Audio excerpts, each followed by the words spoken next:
विरार परिसरात पाणी पुरवठा करणाऱ्या जलवाहिनीवरील वॉल कॉक लिकेज झाल्यामुळे हजारो पाणी वाहून जात असल्याचे दिसून येत आहे।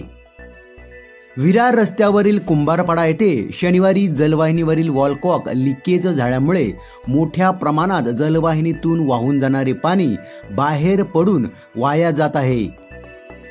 गेल्या अनेक दिवसांपासून पाण्याच्या प्रेशरने इथला वॉल कॉक लिकेज झाला होता, तेव्हा काही प्रमाणात पाणी वाहून जात होते। या वॉलची दुरुस्ती झाल्यानंतर आता पुन्हा एकदा वॉल लिकेज झाल्यामुळे हजारो लिटर पाणी वाया जात असल्याचे दिसून येत आहे।